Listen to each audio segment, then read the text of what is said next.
Mani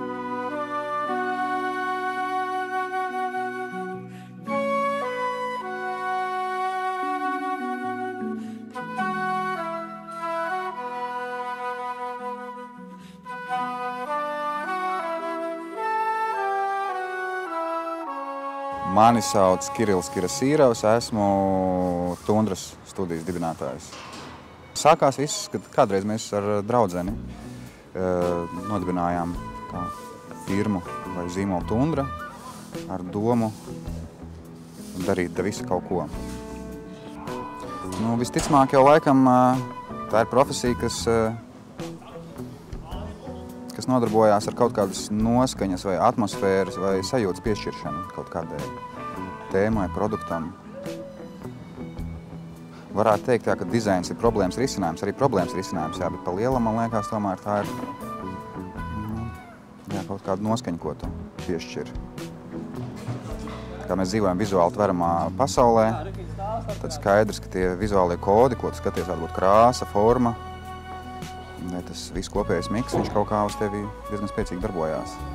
Pasties apkārtā pasauli ir tik tāds ķīsēls, un vēl kaut kā papildināt viņu ar vēl kaut kādām sarežģītām izpausmēm vai lietām, man liekas, ir kaut kā lieki.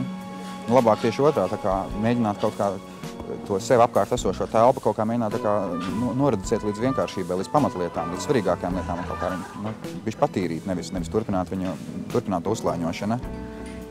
Jā, tā ar to novienkāršošanu. Man liekas, tā nav tāda poza vai nezinu, aktuāla vai modīga lieta, teiksim, ko arī kaut kādā ziņā, protams, ka tā holandiešu grafdizaina skola, viņi, protams, ka ir savu spēcīgo pēdu atstājis, teiksim, katrā no mums iespējams. Bet man liekas, tam ir arī savs pamats, tas nav tikai smuki un stilīgi. Par šo te ornamentālo vai kaut kādu smalki florālo, nezinu, musturu vai rakstu. Tā ir baigi augsta līmeņa amatniecība, un tas ir atkal savādāk, ka tu caur šo sarežģīto formu redzi šo meditīvo procesu, ka tas cilvēks, teiksim, ir tur risinājis to vienu kaut kādu lapas motīvu, tur bezgalīgā lūpā. Un viņš tāpat ir nomierinošs kā faktūra vai kā tēma, ja? Respektīvi, nopietnas darbs vai iedziļināšanās, protams, ka viņi arī tajā sarežģītajā tēmā atmaksājās. Manā izpratnē inovācija drīzāk ir saistoša tad, ja tu, tas, ko mēs tikko runājām, ja tu beidzot sāc sajēgt, ka ļoti daudz kā ir lieka. Piemēram, tu atrisini, kad var darīt lētāk, var darīt vienkāršāk, var darīt nepārsātinot vizuālo telpu par kaut kādiem saviem egoistiskiem izlaicieniem. Var to visu kaut kā noreducināt uz to vajadzības minimumu. Investēto darbstundu aspekts, viņš ir jājūt tajā darbā, jāsaprot, ka te ir strādāts. Diezgan grūti notragot to, teiksim, melnu kvadrātu, ja. Pieliec tam kvadrātam mēniņam, tur jau kaut kāds iespējams dizains parādās, teiksim, vidējiem aritmētiskiem skatītājiem. Bet, es izvēlētos bez tā mēniņām, bet tepat laikā, man liekas, lai būtu arī ar tās ēnas, ja kādam viņas ir nepieciešams. Tāpat vienalga ir jāsaglabā kaut kāda, nezinu, sajēga par to.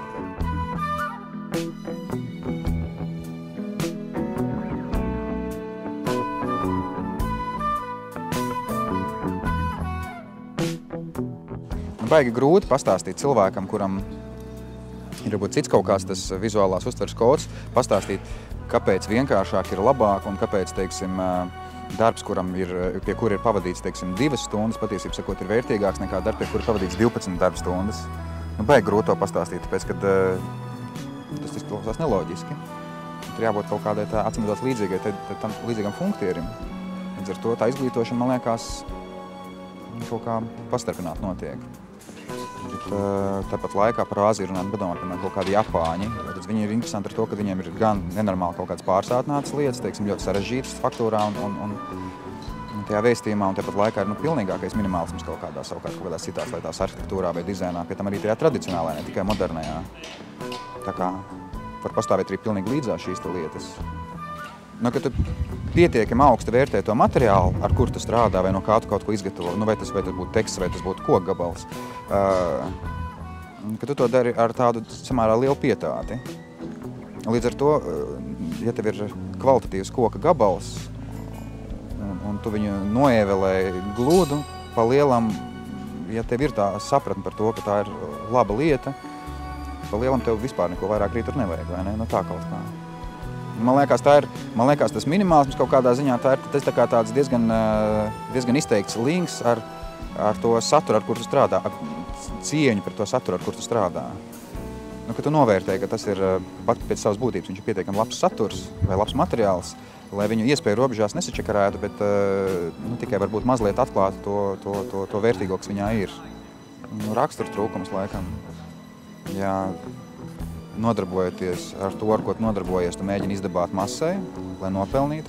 Drīzāk varētu teikt, tādā gadījumā, ja roka vēl dziļāk, tas ir garīguma trūkums. Ja tavs pamatmērķis vai pamatuzdevums vai dzīves misija ir baudīt ģimenisko komfortu, kas ir brīnišķīgi, bet kā rezultātā tu koncentrējies uz naudas pelnīšanu un uz karjerismu kaut kādu, tad loģiski, kad pamattēma ir nauda, panākumi, veiksme, un tad, kad tu uz to sāc koncentrēties, tu mazliet aizmirsti par to saturu, par to būtisko, ap ko vispār lietas grozās. Tāpat laikā, man liekas, tas nav nekāds tāds arī, tam nevajadzētu būt kaut kādam tādam snobismam tur. Šlāgeri ir slikti, it kā šlāgeri ir lieliski, un iespējams, ka cilvēkam, kas viņus patērē, viņi dod kaudzi brīnišķīgu emociju. Bet man liekas, ka jebkurā gadījumā, man liekas, tas tomēr ir tāds seklums, ja visi draudzīgi vienojās dzīvot sekli, nu, bez šīs te kaut kāda garīgā satvera, bez šīs te iedziļināšanās lietu būtībā, tad viņi vajag ātri pie tā pierod. Viņam liekas, tas ir normāli, seklums ir norma. Un tajā seklumā var diezgan ērti iemikt un kaut kā tā uzkavēties, un iespējams pat arī nodzīvot visu mūžu arī bez jebkādas tādas īpaši liels diskomforta sajūtas. Ja nu sazinu, kāda tur tā nākotne, protams, kad viss attīstās, bet vai kopsumā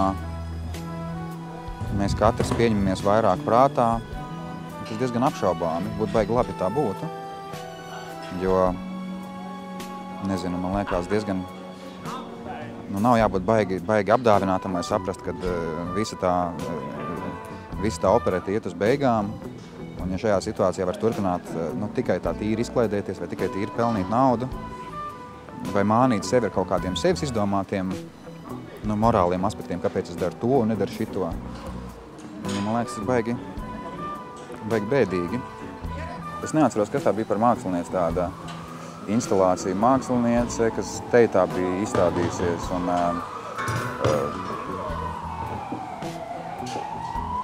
zāle pēc zāles iet ar kaut kādām viņas instalācijām, baigi mistiskām, baigi mīklainām, baigi maz saprotamām. Protams, ka tu ar kaut kādām tām iekšējām sajūtām, ar kaut kādiem iekšējiem nerviem, tu jūti kaut kādas tur enerģijas vai kaut kādas noskaņas.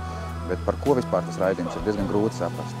Un tās ekspozīcijas beigās bija tāds viena plāzma, kurā rādīja dokumentālo filmu, kur viņi stāsta par šiem darbiem.